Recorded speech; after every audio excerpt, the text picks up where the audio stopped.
আসসালামু আলাইকুম।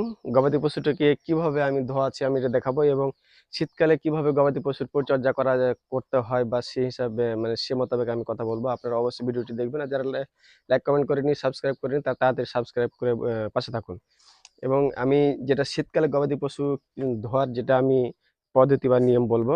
আসলে শীতকালে ঘন, ঘন গবাদি পশু ধোয়া যাবে না। না হলে ঠান্ডা লেগে যাবে। ঠান্ডা লেগে গেলে হয়তোবা সমস্যা দেখা দিবে। তাই আপনার ১৫ দিনে ১ বার বা মাসে সর্বোচ্চ ২ বার, ১ বার ধোয়ালে যথেষ্ট। আর যদি মনে করে তো ২ বার ধোয়া যায়। আর যেহেতু আ গবাদি পশু আমরা যেহেতু অ্যা লাভবান হওয়ার জন্য বা লাভজনক একটা ব্যবসা সেজন্য আমরা গবাদি পশু বেশি, বেশি করে পালন করব। আর গ্রীষ্মকালের ব্যাপারটা হচ্ছে আপনি প্রতিদিন ধোয়াতে পারেন। যারা খামারি ভাইয়া আছে তারা ১ বার থেকে ২ বার প্রতিদিন ধোয়ায়। কিন্তু আমি আজকে গবাদি পশুটিকে হালকা করে ধোয়াবো যেহেতু প্রচুর ঠান্ডা। এই ঠান্ডার জন্য আমি খুব আ আ খুব দ্রুত আমি গবাদি পশুকে ধোয়াবো। বেশিক্ষণ রাখা যাবে না। বেশিক্ষণ রাখলে ঠান্ডা লেগে যাবে। যেহেতু এটা প্রায় মাসখানেকের গর্ভবতী। তো আপনারা দেখুন কিভাবে আমি গাভীটিকে ধোয়াচ্ছি। গাভীটি একটু দুষ্টুমি বেশি করে। মানে বেশি লড়ে। সেজন্য আমি দ্রুত গাভীটিকে ধোয়ার চেষ্টা করব।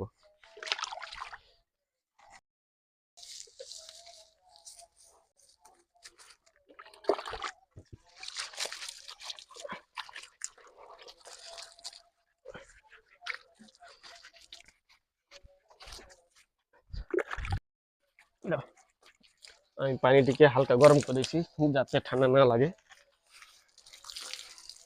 এবং আমরা ধোয়ার পর অবশ্যই রোদে বেঁধে রাখবো যাতে গতটা দ্রুত শুকাই যায়।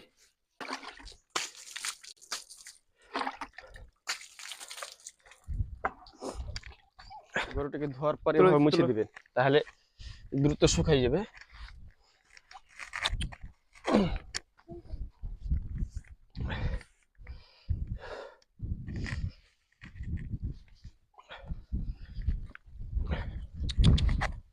এভাবে মুছিয়ে দিবেন তাহলে দ্রুত শুকাই যাবে।